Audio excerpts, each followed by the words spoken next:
Il existe quelque chose dont peu de gens parlent ouvertement.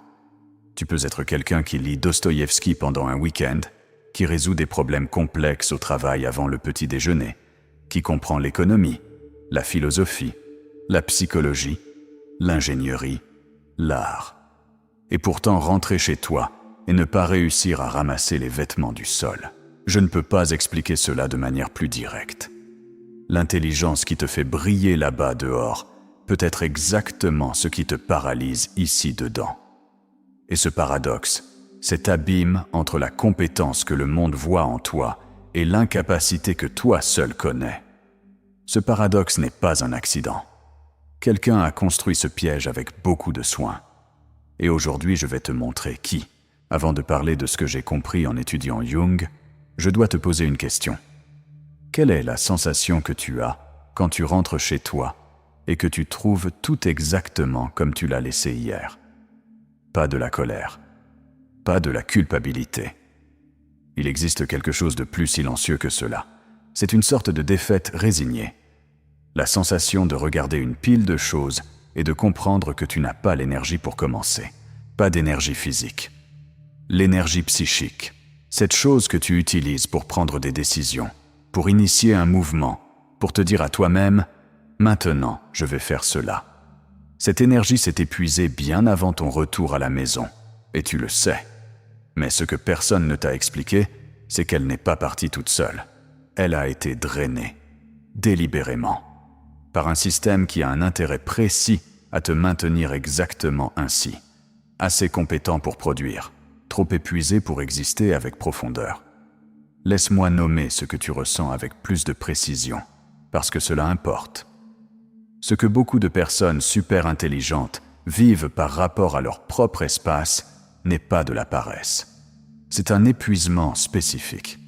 L'épuisement de quelqu'un qui a passé toute la journée à utiliser son esprit en mode haute performance pour un monde extérieur qui ne cesse jamais d'exiger et qui rentre à la maison avec le réservoir d'attention simplement à zéro.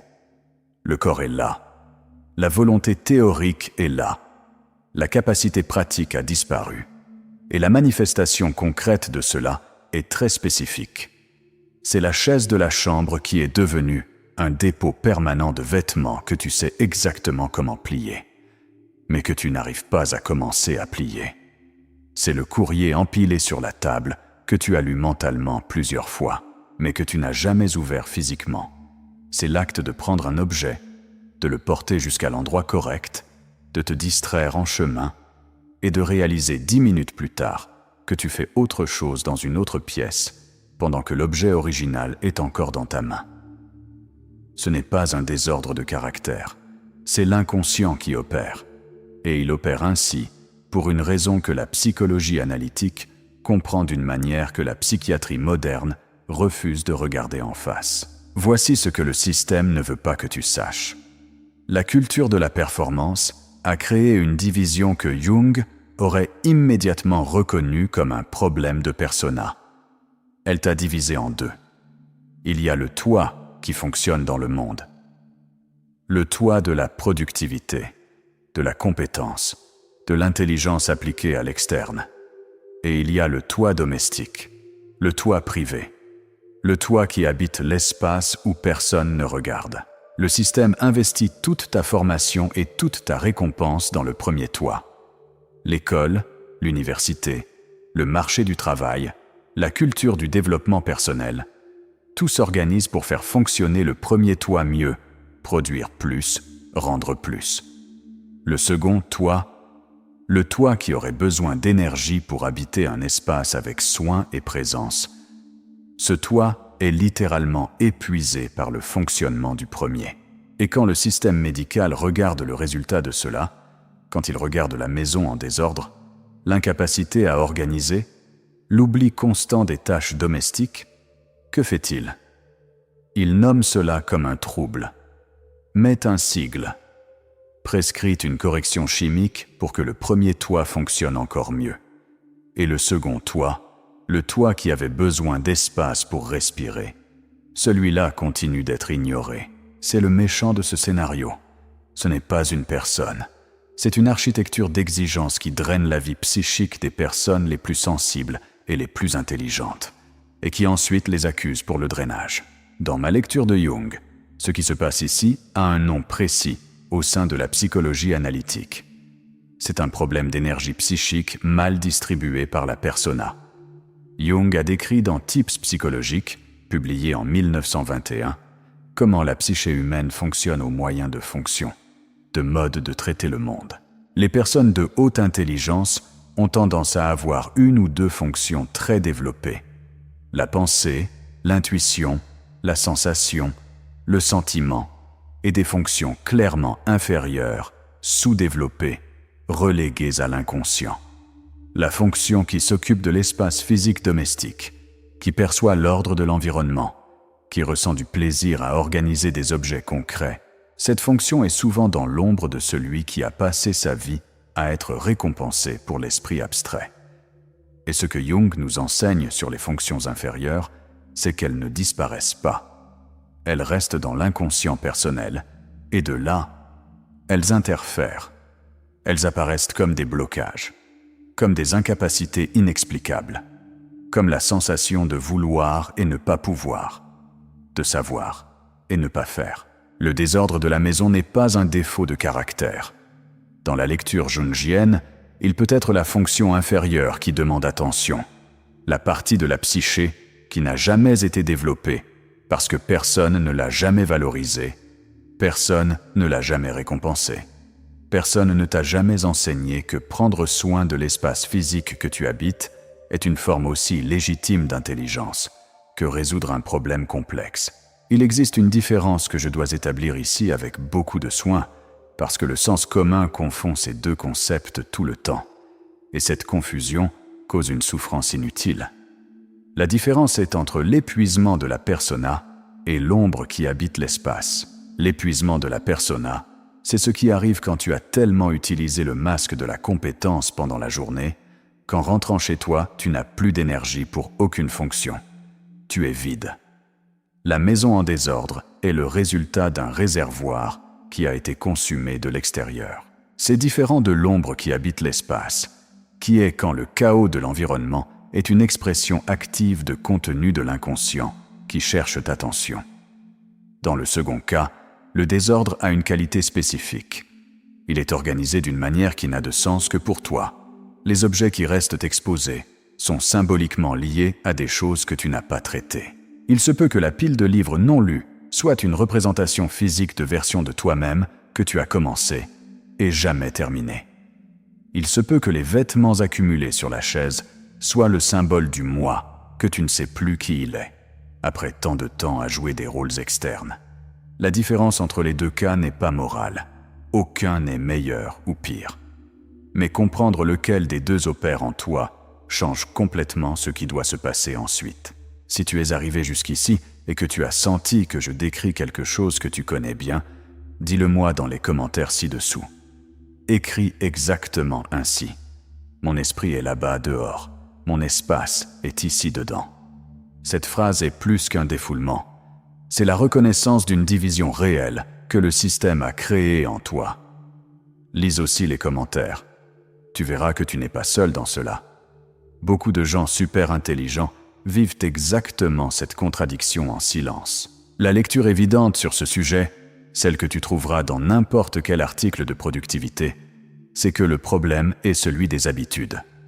Que tu dois créer des routines, des systèmes d'organisation, des listes de tâches, des minuteurs de 15 minutes. Et oui, il y a un certain fondement à cela. Les habitudes aident. Les systèmes externes fonctionnent comme des échafaudages quand la structure interne est épuisée. Je ne vais pas le nier, mais c'est la surface. Sous les habitudes existe une question que ces articles ne posent jamais. Pourquoi l'énergie psychique n'arrive-t-elle pas jusqu'à cet espace ? L'habitude présuppose que tu as le carburant pour l'exécuter. Mais, et quand le carburant a été tout consumé avant que tu n'arrives chez toi, créer un système d'organisation de plus pour quelqu'un en épuisement psychique profond, c'est comme donner une liste de tâches à quelqu'un qui se noie. La vraie question n'est pas comment tu vas organiser. La vraie question est, qu'est-ce qui consomme ton énergie avant que tu n'atteignes ton propre espace? Et cette question, Jung y répondrait en pointant vers le processus d'individuation, vers la distance entre la persona que tu as construite pour fonctionner dans le monde et le soi qui n'a jamais eu d'espace pour émerger. Marie-Louise von Franz, qui a étudié profondément avec Jung et est devenue l'une des voix les plus importantes de la psychologie analytique, comprenait que les fonctions inférieures de la psyché s'expriment précisément dans les espaces où la persona n'est pas présente. À la maison, sans audience, sans rôle à remplir, les fonctions moins développées émergent. Et elles émergent comme incapacité, comme blocage, comme cette sensation de regarder quelque chose de simple et de ne pas pouvoir commencer. Ce n'est pas une faiblesse. Dans l'interprétation jungienne, c'est l'inconscient qui signale qu'il existe une partie de toi qui a besoin d'attention.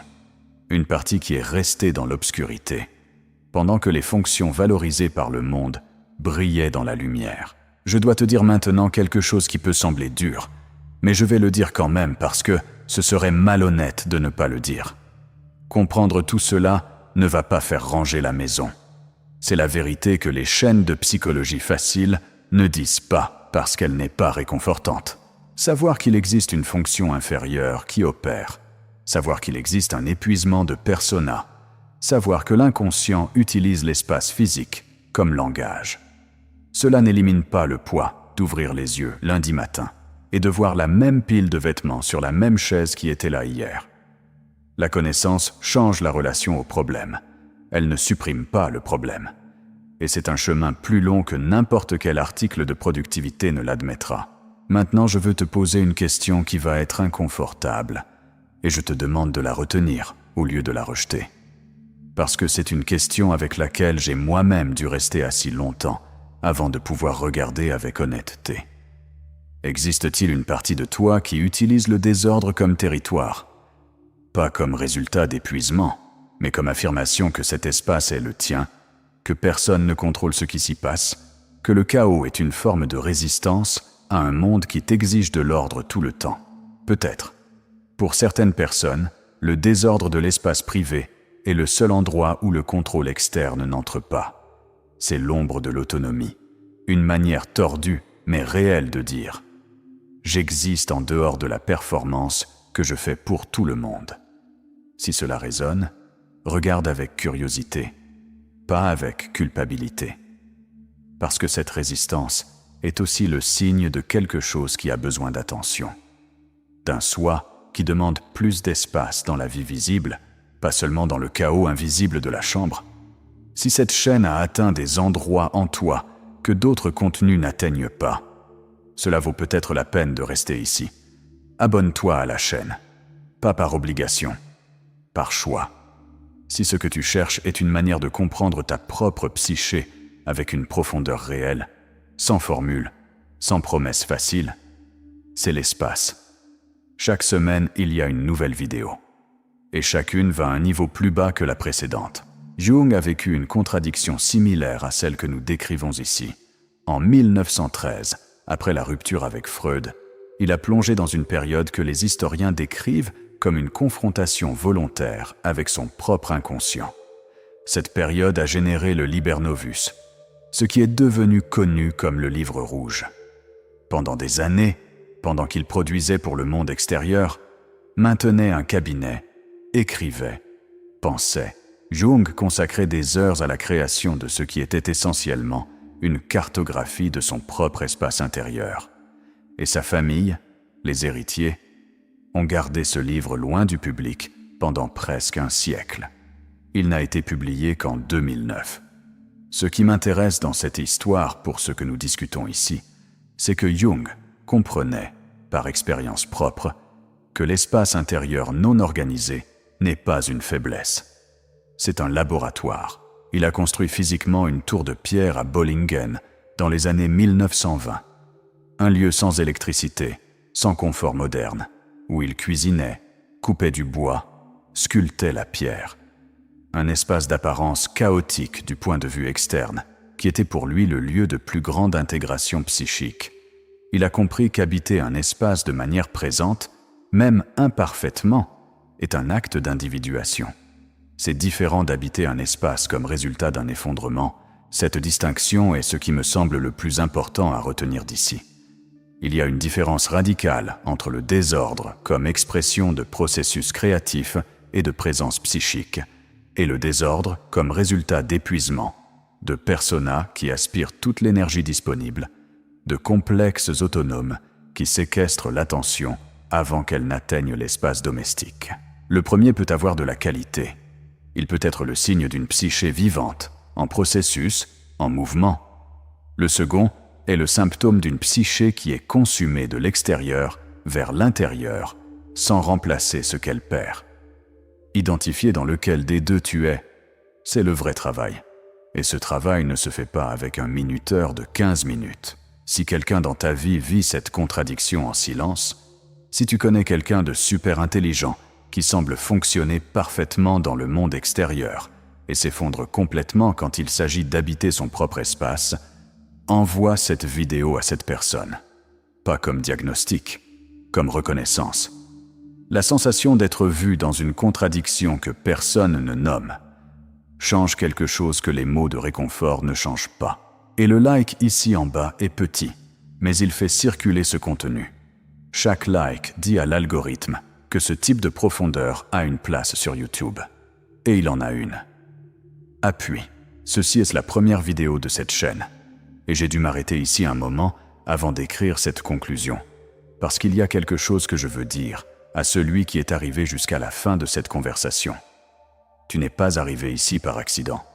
Personne n'arrive à la fin d'une vidéo sur la psychologie du désordre domestique si ce thème ne touche pas quelque chose de réel.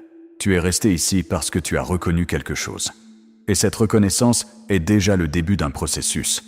Les prochaines vidéos de cette chaîne vont continuer à descendre dans cette direction, dans des couches que la plupart des chaînes de psychologie n'ont pas le courage de toucher. Si tu veux continuer cette plongée, abonne-toi maintenant pour ne pas manquer ce qui vient. Ce qui vient sera plus profond que cela.